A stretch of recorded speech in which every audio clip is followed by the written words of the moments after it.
Hey, Diane, can you please get my robe? You got it from the dry cleaner, right? Okay. Oh, John Brennan's here? Okay. Give me 2 seconds. I need my robe. Thank you. Look like a bunch of fucking amateurs. This is John Brennan. Blood sucking freaks. I know it's a bop. That's why I got to look professional for this shit.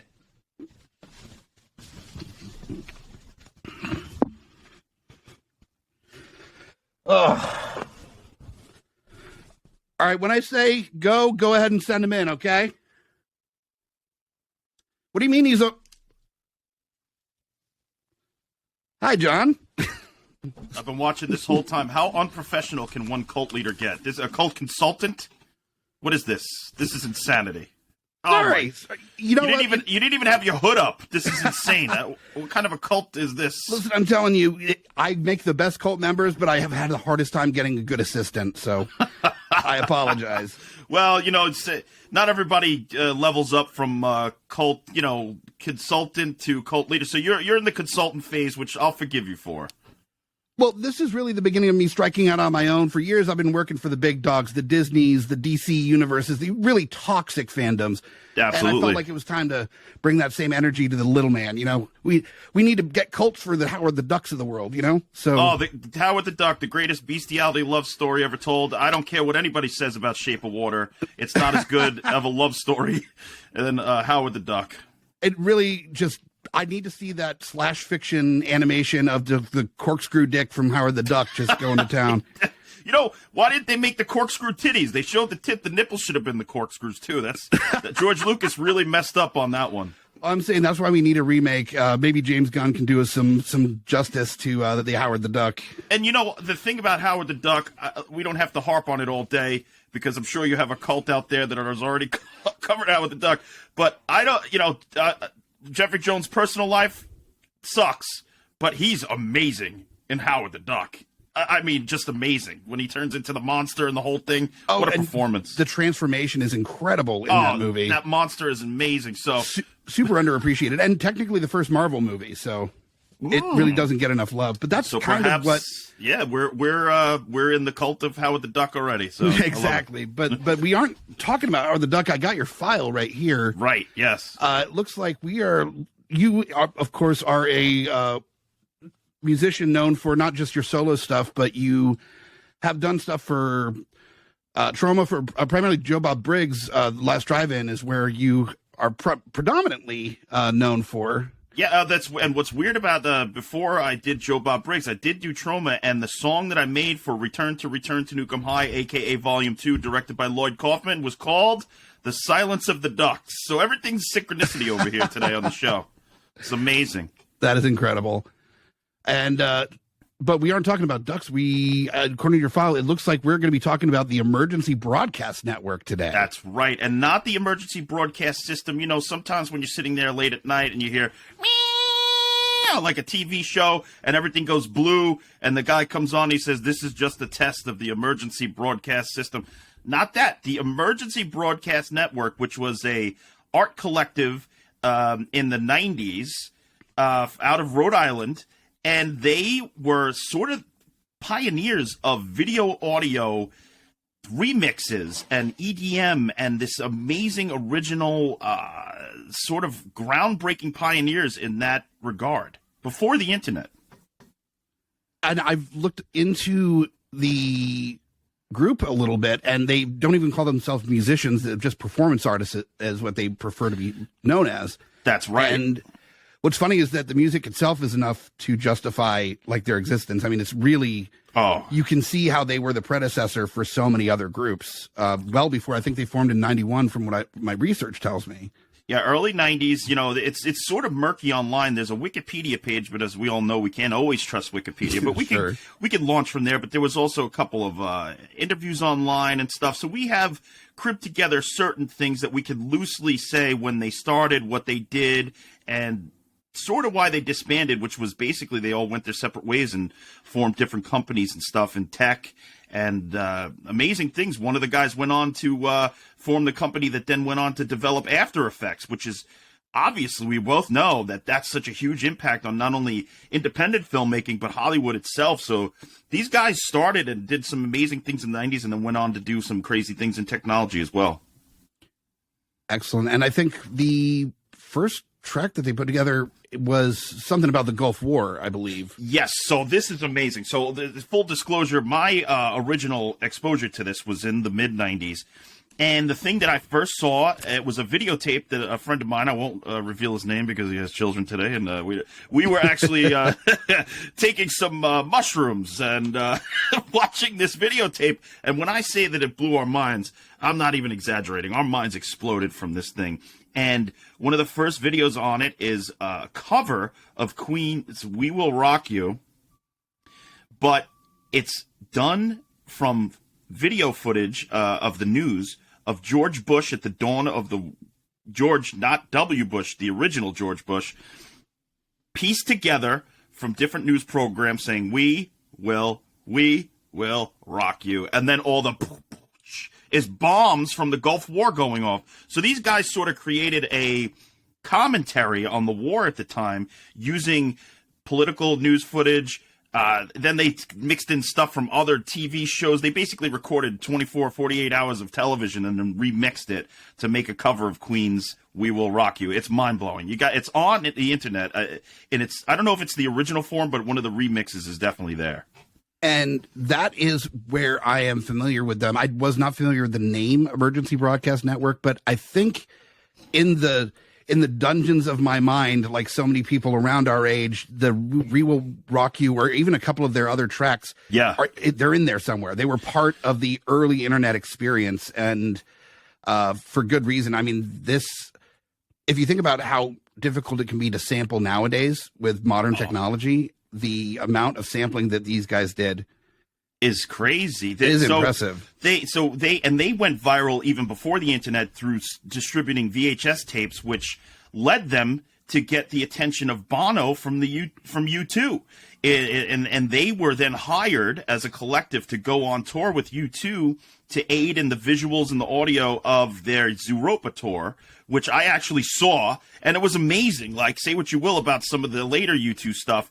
U2 in the 90s was going really psychedelic, and they had EBN along for the ride. But before that, EBN sort of went along with Lollapalooza and had this multimedia truck that would go around the country, and they distributed their VHS and sort of went viral that way and got into the minds and hearts of the people. Now, there's a couple of other great tracks. There's one called "Get Down," where they sample Harrison Ford from, I believe it's Clear and Present Danger, going, "Get down, get down." And then it becomes this like dance song with Mariah Carey, like, woo, woo, woo. They mix all these different things in from all this different media. It's amazing. It's to tell you the truth, it's some of the greatest stuff. Even people today, with all of the technology in front of them, aren't making things this intricate and interesting, in my opinion. I mean, there might be people out there that I don't know about, and I'm not the most learned, but I am an EBN fanatic. And very specific type of EBN. Like, this is different than you would consider, some people would think, as basically electronic dance music. Sure. That's part of the conversation, but this is definitely different. This is not that. This is because I read an article, they had at the time, they had these computers that they were using for like live stuff, and they were only able to store at first 4 minutes of visual stuff and then 16 minutes of visual stuff. So imagine that you're narrowed down to just that amount of stuff. I mean, right now the internet is at your fingertips. You could go to YouTube and take things off of YouTube forever and have a hard drive of 2 terabytes worth of video that you could go and then do performance art with. These guys were taking 4 to 16 minutes of stuff and making this legendary, mind-blowing audio-visual experience for people. And I only wish that I was smart enough to go see. I did see them on the Zooropa tour, but I wish I had seen some of their personal performances. And you think about the number of bands that must have been inspired by this group. You've got anything from the like early 2000s and like late 90s electro of like Orbital, and you got Basement Jacks and the better known Chemical Brothers, bands that you could tell there had to have been some crossover there. Like, there had to have been some inspiration. Anybody who is VJing live, right? And now people sort of equate VJ, the term VJ, with MTV, which is sort of the part of the conversation. VJing is also live interacting with video in a live space. So either in a concert, a club, or whatever. These guys are sort of the pioneers of VJing, where anybody who's doing it now, if you don't sort of at least give a little bit of credit to EBN, it's like denying Miles Davis in the jazz world, you know, in my opinion. Oh, absolutely. There's I guess he's local. He's from around the Richmond area, Barry White Hansen, that does a lot of this same kind of music where he's got, what's the track that he's known for? It has Kevin Sorbo in it. Disappointed. Yeah, he has a song called Disappointed where it's Kevin Sorbo's Hercules yelling, disappointed! Yeah, so that's, to me, that's smacks of Get Down. You know, if you don't have a Get Down with Harrison Ford saying, get Sure. down, you don't have a Disappointed with Kevin Sorbo saying, disappointed! Right? You know? So I think this is an actual perfect choice for a cult, because here you've got it's a proto band. Like this inspired so many bands that have those cult followings. Like, you follow the line of performance art meets electronic music, and the biggest band in the world that just disbanded, Daft Punk, is in that conversation. Definitely. And they have hundreds of thousands of people showing up for their shows. Yeah. So the angle I think here that we need to look at is the hipster angle, really. And by that, I don't mean that this is a hipster band. I mean that you like that? Well, that you have to know about this angle. Like, that you have a secret that nobody else knows. But then you use that as a means to get other people to go, oh, I know that. And then they desperately research it on their own to hide the fact that they didn't know about it in the first place. So, absolutely. Hipsters are one form of cult member that we can exploit. Another form of cult member that we can exploit for the cult of EBN are people like Fish fans, right? Fish has never had a radio hit, but they have a dedicated and insane fan base who are usually on drugs. So if you put the EBN tape in front of a Fish fan, they're an EBN fan because they're like, this is mind-blowing shit, man, and they're going to go in. So that's another cult level we could exploit. And I think actually you're right on the right track with Fish, and a place that you would find a lot of Fish fans as well is Burning Man. Burning Man, I think, would be a perfect starting point to really get the cult going. You have all the drugs necessary. You have all the performance art necessary. You get enough people interested in EBN from there. Yes. And I think that's where you're really going to get your jumping point. Yes, and I would be surprised if people haven't displayed EBN's work at a Burning Man already and people lost their minds and just didn't know what it was or weren't fully exposed to the name or the background. So we, as the cult organizers, would have to go to EBN and preach the gospel of EBN at Burning Man. And I'm not opposed to that, other than the fact that it's going to be mad hot. The desert's no good. I'm a pale motherfucker. I sweat a lot, so that's going to be a challenge for me. But I think that's such prime real estate. On the same end, something that takes place in the desert as well is Wasteland Weekend. And there's a lot, I'm sure, of a lot of influence in the industrial scene from this band as well. Sure. You know, I mean, they're doing what Burroughs did for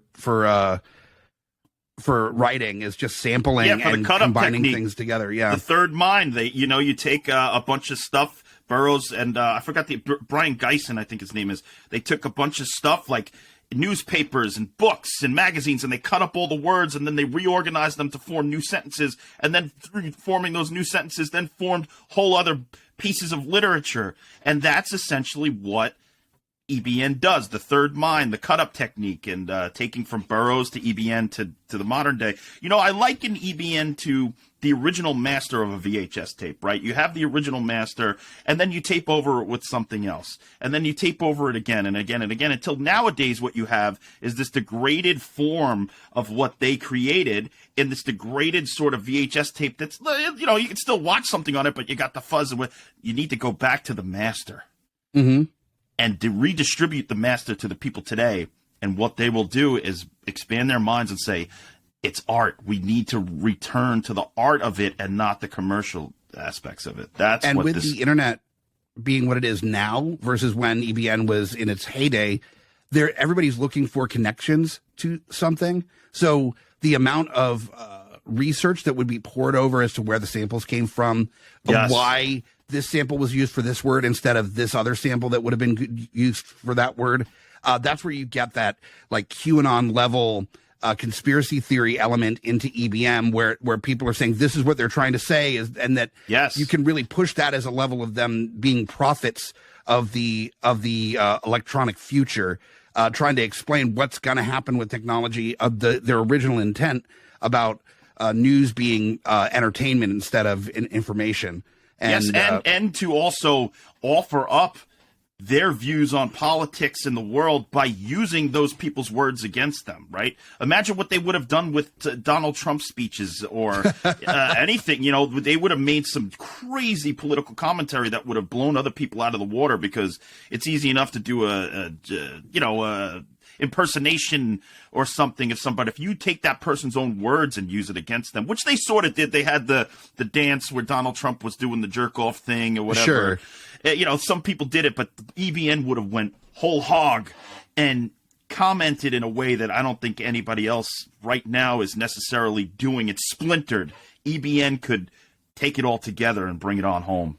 And I think that's where you're going to have success with a cult, is having a lot of people from different groups coming together to try to find the truth in the little like word salad of electronic music that EBN is all about. You know, where these messages are coming from, what they're trying to inspire. And it's clear they're ahead of their time if their conversation is about news as an entertainment vehicle. Like that is something that we're or even just news as brainwashing, right? They viewed television. A lot of it is there's the one where it's like young Americans watch television, the working people watch television, and it's all about how the television is our greatest truth. Television is, they take the words of like Dan Rather and stuff and put it all in, and it's basically what they're doing is brainwashing you through the brainwashing that they've recorded to make a whole new piece of art to make you think you're being brainwashed by this tool that we've used to make another tool to brainwash you to understand that it's so many layers of what they've done, you know? It's crazy. So I urge anyone who doesn't know EBN to just start by going to YouTube, right? They have a YouTube channel, and sadly, I mean, I don't know about sadly, I only have like 300 followers on my YouTube channel, but they only have about 4,000, a little over 4,000, which to me is a crime. These guys made such amazing work. So anybody out there who's doesn't understand what we're talking about, go and look at YouTube, Emergency Broadcast Network, and you'll see Get Down, Telecommunication Breakdown, all sorts of stuff. Psychoactive Drugs, that's a great one. And just at least listen to what we're talking about, look at what we're talking about, come back, and maybe you'll be interested in sniffing out our cult. Nice. Now, we have some specifics about the cult that we got to get down before we can move forward with this. First off is we need a prophet of some type. Now, this, for EBN, it kind of makes sense that the band itself. Yeah.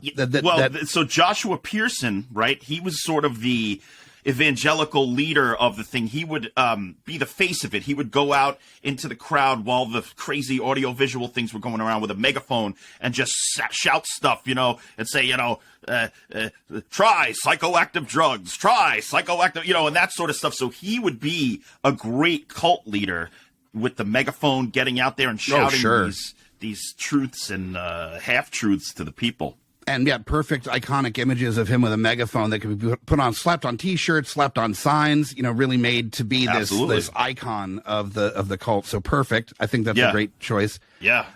We need a villain. Now, I do have an idea, but I'm interested if you have anybody in any political, any liar in politics. And, you know, look, the truth of the matter is, and I know that some presidents and politicians are better than others, but anybody who has gotten to the top.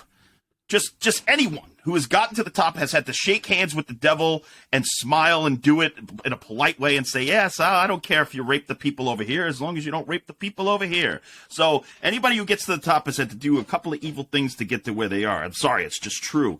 So I think the villains are the people who are at the top of the political people who are trying to ruin working people like middle class and poor people, and also the brainwashing of social media. That's something that EBN wasn't able to touch, is the way that people I mean, you just say the word air conditioner and all of a sudden you look at Facebook and you have 42 ads for air conditioners. Right? There's some nefarious shit going on. So I think that EBN could really take aim at the social media and the political climate of today, and that's villainy at its best. And I 100% agree with you, but the challenges of going directly at the political machine is that it is so much more likely that EBN would get sucked into already existing cults, as an example of what they're trying to say.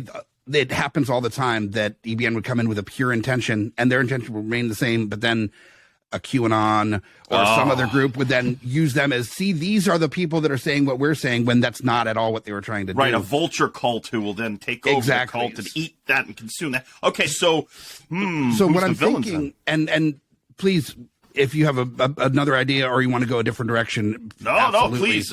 You're the consultant, so I'm just the idea man. You're the one who makes this real. So I think if we went at it from a direction of somebody that understands the message of EBN, but then poisoned it or used it to become the machine that EBN is fighting against, then we have a better method of attack that would still be going towards the machine, but it would be more focusing on people that warped the message, warped the warped message. EBN warped the message to be the antithesis of the initial message, and then that was warped back. You too. That is what I'm thinking. Bono. Make Bono the villain that he... Because everybody hates Bono already. They already made him on South Park the living piece of shit or whatever they did. So we make him the living villain of EBM, that he took everything that was special about EBM and exploited it and ruined it. Look, full disclosure, I actually like some U2 stuff. Like, really, I really do. And some of it I hate. I think the Edge is a great guitar player. I think that they were amazing live. But some of their stuff is so bad. I'll agree with this. Yes, okay, all right. You're more than welcome to do this. If you haven't had the chance to see this amazing documentary called "It Might Get Loud," seen it, yeah. Okay, there's this great part where the other two musicians, it's with Jack White and Jimmy Page, I think. Yeah, and they're talking about guitars and all 82 instruments they play, and they're just getting along great. Famously, they're just deeply nerding out about music, and then it shoots the Edge, who's in what looks like a server room. Just all these effects pedals, and he plays a note on his guitar, and it's kind of just light and breezy and nothing to it, and then he hits like 18 pedals, and then it sounds like a U2 song. Exactly, yeah, that's amazing. He's so proud of all the buttons that he clicked to make it sound the way that he wanted to, and it was just a very funny contrast for me on the approach between these like students of music, and then Edge like, I have pedals. But Edge he is a good guitar player. I mean, he doesn't. I don't think he's just. I don't want to. We're not here to make the cult of the Edge, but I think that he's also a great. He's a great guitarist. He's a great songwriter. But you're right. Sometimes the pedals take over, and you're right. It's not as heartfelt as it could be. And listen, I listen to plenty of electronic music, industrial music, that the pedals are a really big part of the sound of that band. And so I don't want to detract from that being something that can be important. But then comes the line, are you a guitarist or are you a programmer? Like where, and being a little bit of both isn't a bad thing, but but that you have to be honest about it, Okay. And I would focus more on Bono. Yeah, because the Edge, at least, I would want to sit down and have like a drink or a dinner with Edge. I feel like Bono, you go and you sit down with him, he's like, he like spits at you. He's like, get away from my table, you cunter. All of a sudden the Irish of him comes out. I just looked it up, and Bono did receive a Medal of, I think, Freedom from George Bush Jr. Oh, so he's we will rock you connected. It's a complete circle that we can really use to exploit as the villain of EBN. So I think that's a great fit. Specifically Bono. Right. I think slightly U2, but more specifically Bono. Sure. I think is. But I still want to say that I like U2. Okay. I still think that they have some great shit. We don't have to believe this shit. We're just trying to get other people. We're just trying to get other people. Great. Yes, that's where we make the money. And exactly. Yeah. Yeah. Then we've got, this is tough, the proof of loyalty. So like this is Fanatical evangelicism can be like trolling or doxing or review bombing for like movies and stuff. Acts of faith, which would be like the Sharon Tate murders, were an act of faith for Charlie Manson. Oh my God! Well, so, I don't think acts of faith. We need to go the murder level. No, not murder level. But you know what? Something that EBN comments on all the time is war, the war machine, propaganda. And since they went away and the second Gulf War happened, the Iraq War, Halliburton and all that stuff, Dick Cheney. That's a huge part of this, and there's something to be said about war, and maybe we can use that as I don't know how to do it, but there's something in there because they're already using that iconography and all that stuff in their work, so there's something about war, right? Well, yeah, there's definitely something where if we could somehow appropriate a military iconography and reverse it like EBN did with music samples, use it to turn it on its head. I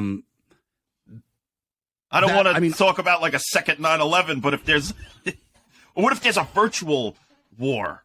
There already is a virtual war happening. There already is. Yeah. I think maybe instead we look at instead of the perspective of like protests are huge right now. They're really in right now. The like top notch protests right now. And so if we utilize that and incorporate it into the performance art, I think we are kind of going on the same line where it's you're not sure if it's an actual protest or if it's performance art. And it's somewhere in the level of like a politically focused parade is what you end up with. Interesting. Performance artists and satirical commentary on the modern military industrial complex.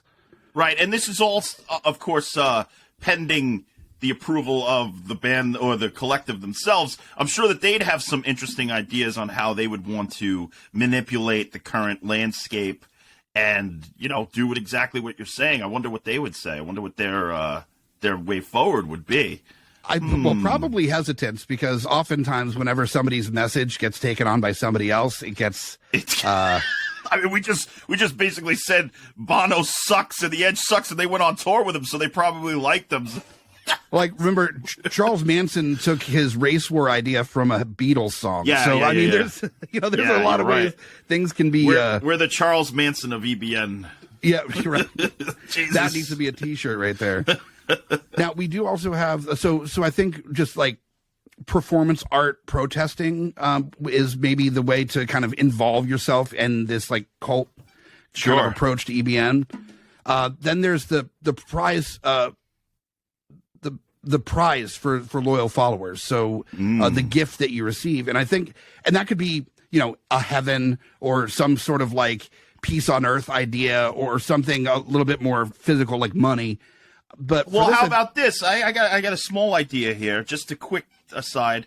You know the band Green Jello or Green Jelly? Sure. They used to do the Three Little Pigs. Don't they have like 20 different types of green jellos or green jellies that can perform anywhere over the United States under the supervision of Bill Manspeaker, who's the guy who invented the band? So could there be, like, EBN is at the top with the originators, and then there's different sects of EBN all over the country, like the New York-based, the LA-based, the Texas-based. You know what I'm saying? And then in that case, you're allowed to perform as EBN and make money to spread the word of EBN. So almost like an EBN pyramid scheme of performance artists. Yes. That's how you can raise money, too, is that you got to pay your dues to be in an EBN performance art band, but then you can make money off of the shows. But then you're allowed to make money off the shows, use their elements like the Get Down and stuff, create your own elements that are approved by, the originators of EBN, and then you have EBN go all across the country. They can perform it simultaneously in 17 cities all in one night. I love it. It's like LuLaRoe, but with performance art. I'm into it. The Avon of performance art. Yes, I'm here for it. I think that's a great idea. Finally, we got to figure out the name of the followers. Now, I don't know if EBN already has like a nickname for their followers, or if that's something that doesn't exist yet that we can. I don't know. That's a good question. EBN, Emergency Broadcast Network, an emergency broadcast nut jobs. No. Nut job. I was thinking, and one idea that I had was in line of like it being a signal, a broadcast, something that you're trying to project to other people to understand the message. You do SOS and have it stand for Servants of the Signal. And that's awesome. That's why you're the cult consultant. That's some real shit. That's where I make my money is wow. is coining terms and such. So Servants of the Signal, the loyal followers of EBN as the prophets of the media future, and fighters against the military industrial complex. My Lord, you've done it. I mean, if this doesn't happen, I don't know what's going on in the world today.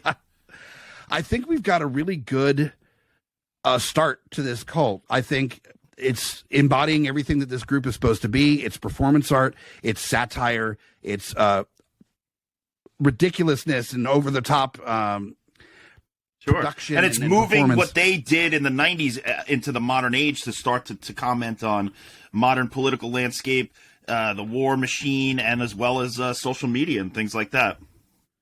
All right. I think we've nailed it. I think EBN is something that really deserves to get more credit.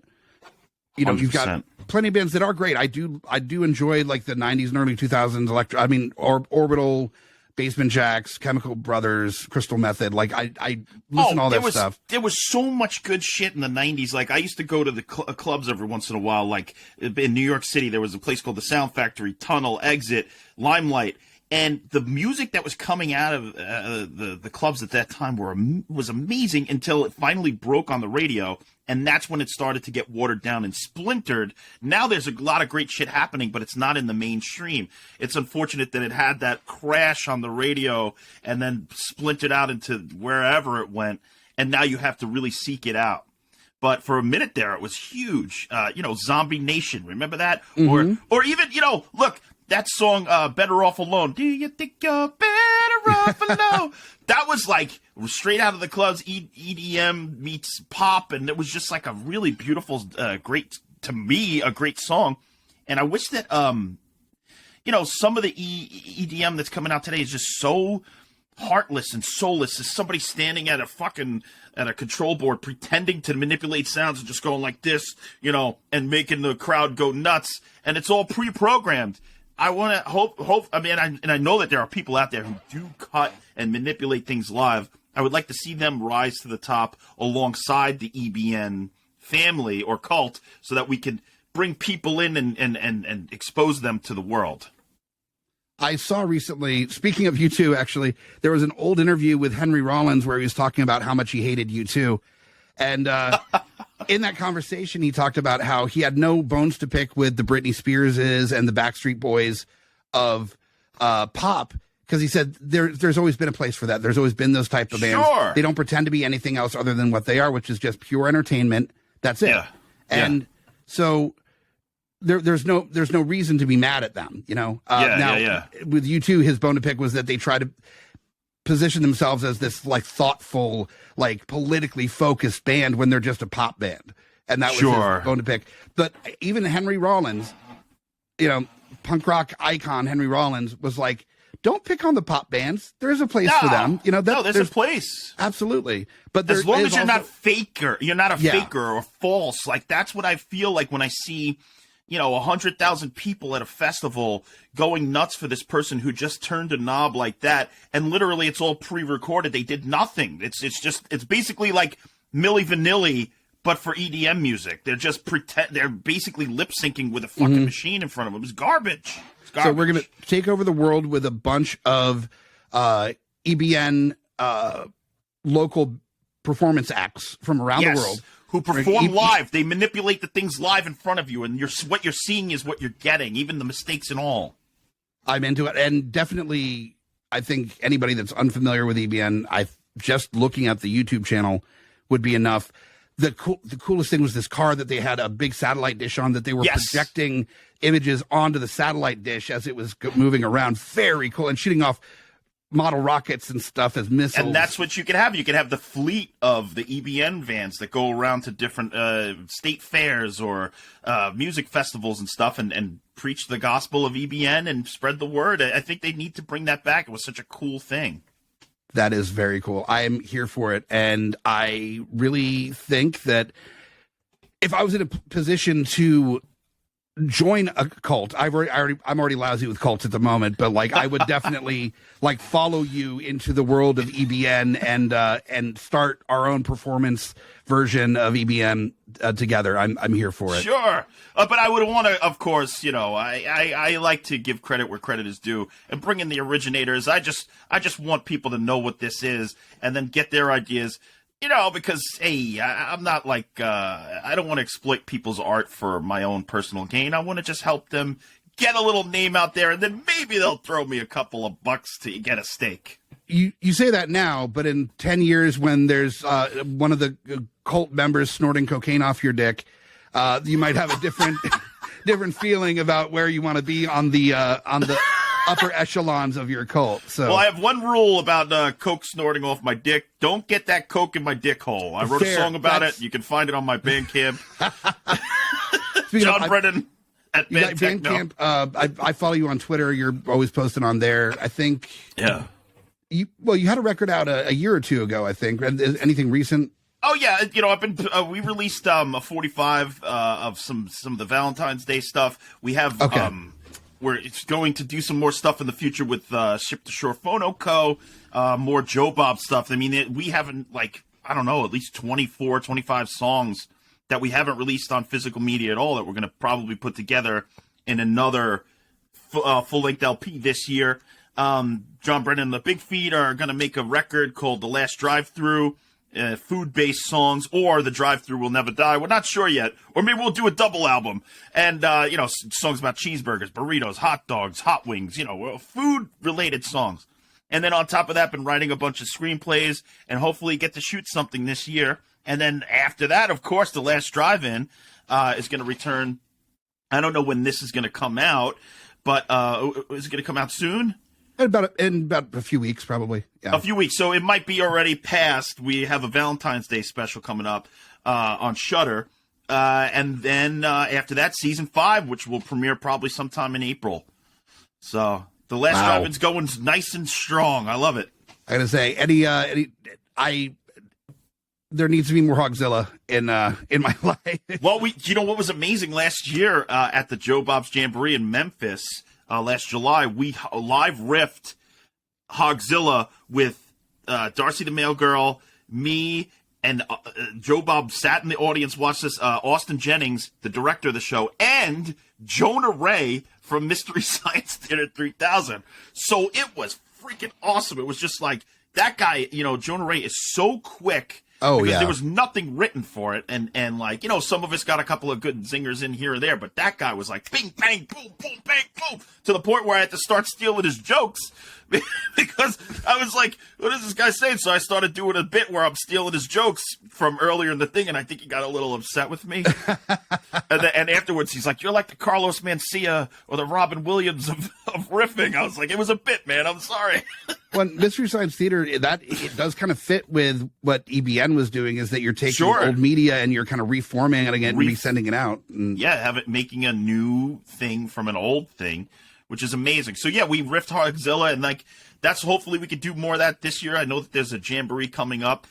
They haven't officially announced it, but Las Vegas is the target, and sometime in October is the tentative dates. Nice. Oh, man, I'm going to have to come out to one of these. You've done a few things at the Mahjong Drive-In that I've been dying to check that place out. That's just an iconic location. And wait, the Mahoning is? Oh, the Mahoning. I'm sorry. Yeah. The Mahoning. Yeah. That place is awesome. We did a few. We did obviously Joe Bob's Jamboree there, and then Yuki and I, Yuki Nakamura, the production designer of The Last Drive-In. Him and I have a thing that we do called Yuki and John's Patreon Buffet. We podcast, we do video series, we have a cooking show called Are Yuki Hungry Tonight? And we did a live show there where we presented 2 episodes of The Last Drive-In. We did Spookies and Things. But the Mahoning was gracious enough to allow us to take over their booth and basically do a live broadcast from their booth, their radio booth, onto the screen. So me and Yuki sat there for an hour talking about all sorts of things. Yuki has like 50,000 celebrity stories. I mean, he worked with Robert Wagner, which led us to talking about how he may or may not have thrown Natalie Portman off a boat in this. Wait, no, not Natalie Portman. Natalie Wood. So, yeah, right. Yeah. It leads to Yuki and I discussing all sorts of things. And that's still going on right now. We do Yuki and John's Patreon buffet, and pretty soon we're going to release a free podcast called Yuki and John's Podcast Buffet, where Yuki, he dissects film. He tells personal stories. The guy is like a treasure trove of information and comedy. That's incredible. I'm definitely going to check that out. I'll make sure to get all these notes down as well for all the future stuff coming out. One of these days, we're going to actually get to meet in person, and that's going to be awesome. Oh, well, I'm sure a cult will form right away. Right, yeah, exactly. Yeah, we got the Servants of the Signal. We already got the title. So. Servants of the Signal. We got our creepy, crazy glasses, our cult glasses. I got to get those back on here. Yours light up. Those are amazing. I got to get some light up ones. Oh, my God. Though I got to find those. It's really helpful when you're sitting in like creepy dungeons all the time to have some light up glasses. It's very helpful. Great. So. I love it. All right, well, thanks for coming in, thinking of me for all your cult needs. That is very appreciated. Make sure to tell your friends. Yeah, and thank you for spreading the word of EBN, Emergency Broadcast Network. Check them out. Absolutely. And, yeah, just remember PopCultist for all your cult needs. We turn yucks into yums.